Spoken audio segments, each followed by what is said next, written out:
Bonjour et bienvenue. Vous écoutez En écho dans le texte, le podcast des études économiques du groupe BNP Paribas. Je suis Claire Desarnis de l'équipe communication et publication des études économiques et je reçois aujourd'hui Jean-Luc Proutat, responsable des projections économiques de BNP Paribas. Bonjour Jean-Luc. Bonjour Claire et bonjour à tous.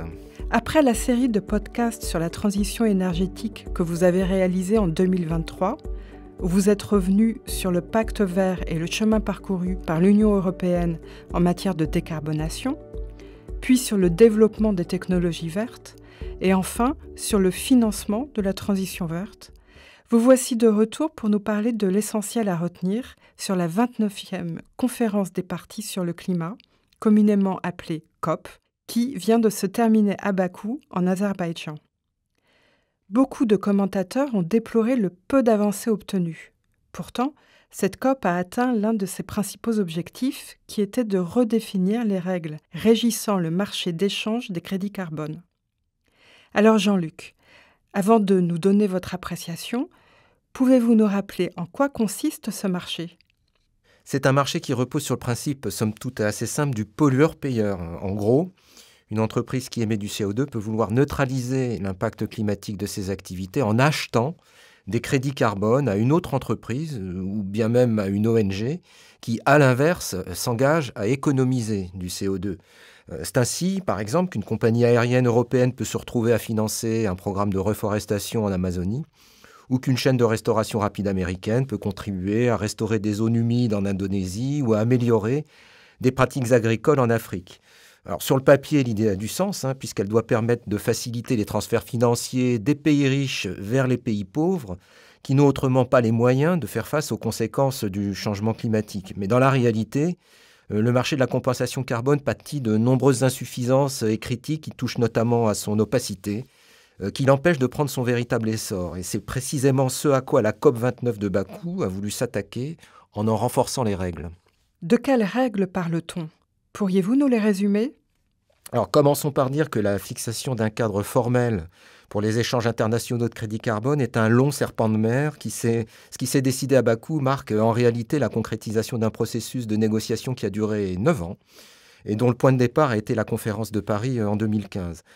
Les principales avancées qui devraient permettre un décollage du marché peuvent se résumer en 2 points, qui correspondent d'ailleurs à 2 sections de l'article 6 de l'accord de Paris sur le marché du carbone. Premier point, les États, et plus seulement les entreprises ou les ONG, vont entrer dans le jeu. Cela signifie que des échanges de crédits carbone vont désormais pouvoir s'opérer directement entre pays et participer à la réalisation des objectifs nationaux de réduction des émissions de gaz à effet de serre. Concrètement, ça veut dire qu'un pays riche qui achète des crédits carbone à un pays en développement pourra déduire ces derniers de ses propres émissions de gaz à effet de serre.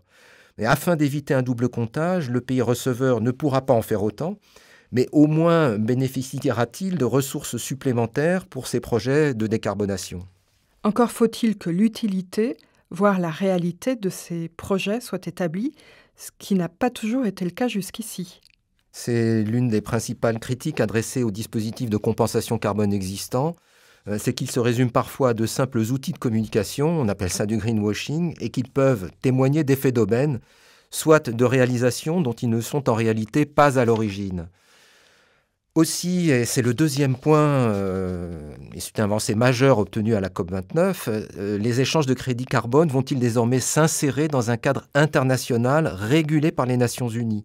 C'est l'avènement de quelque chose dont on parle depuis longtemps, un mécanisme de compensation globale et organisé des émissions de CO2, mais qui peinait à voir le jour jusqu'ici. Dans le marché qui se met en place, les échanges de crédits carbone n'auront lieu qu'une fois les projets acceptés par les États et validés par l'ONU.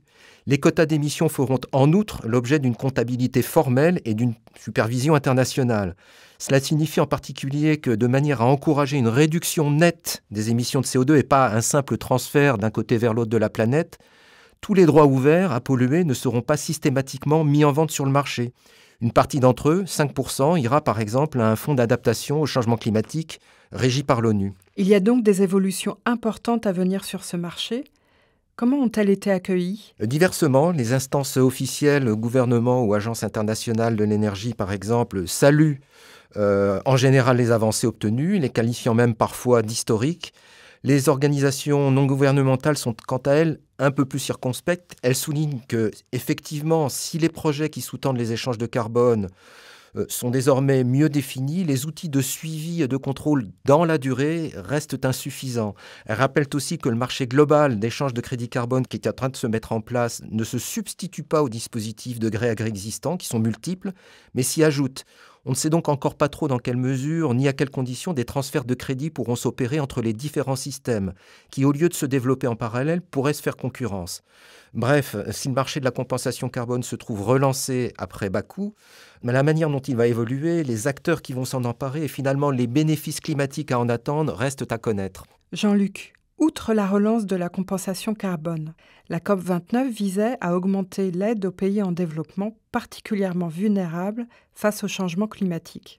Les transferts visés atteignent 300 milliards de dollars, une somme jugée insuffisante par certains. Que pouvez-vous nous en dire ? Que si les pays émergents ont historiquement peu contribué au réchauffement climatique, on sait que la hausse additionnelle des températures que l'on peut envisager à partir de maintenant va beaucoup dépendre de leur capacité à concilier croissance et décarbonation. Or, si l'on exclut la Chine, leurs investissements dans la transition énergétique sont aujourd'hui très limités, faute de moyens. D'où l'idée, née en 2009 à la COP de Copenhague, d'organiser des transferts officiels Nord-Sud. Alors, initialement, c'était 100 milliards de dollars par an. Et comme vous l'avez rappelé, la COP vient de porter cet objectif à 300 milliards de dollars par an.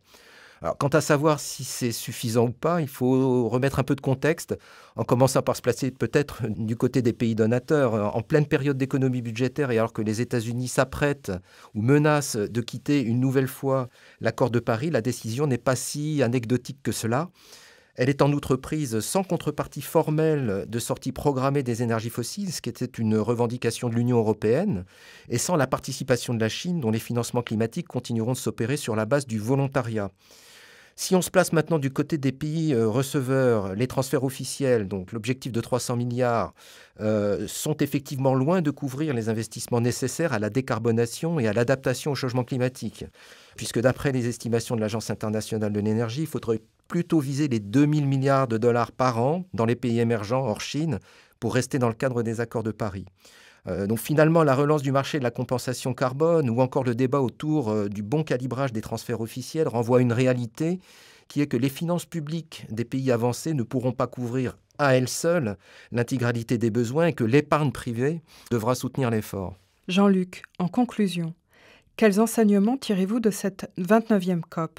Échec ou succès ? Alors un demi-succès, si on cherche à voir le verre à moitié plein. Ce qu'on peut dire, c'est que le financement climat des pays émergents, qui était vraiment le sujet de cette COP29 qui a eu lieu en Azerbaïdjan, est un chantier hors norme, complexe, où se croisent une multiplicité d'acteurs. Et malgré leur imperfection, les COP sont les seuls à offrir un cadre multilatéral nécessaire à l'avancement de ce type de chantier. Même modestes comme à Bakou, les progrès qu'elles obtiennent seront toujours préférables à l'alternative du chacun pour soi. Merci Jean-Luc pour votre analyse sur ce qu'il faut retenir de la COP29. J'invite nos auditeurs à la lecture de votre graphique du mois de novembre, à Bakou, une COP qui ne change pas la donne mais qui ne compte pas pour rien, dont le lien est en description. Merci à nos auditeurs, rendez-vous sur notre site internet, vous y retrouverez tout au long de l'année les analyses de nos équipes de recherche économique. À très bientôt.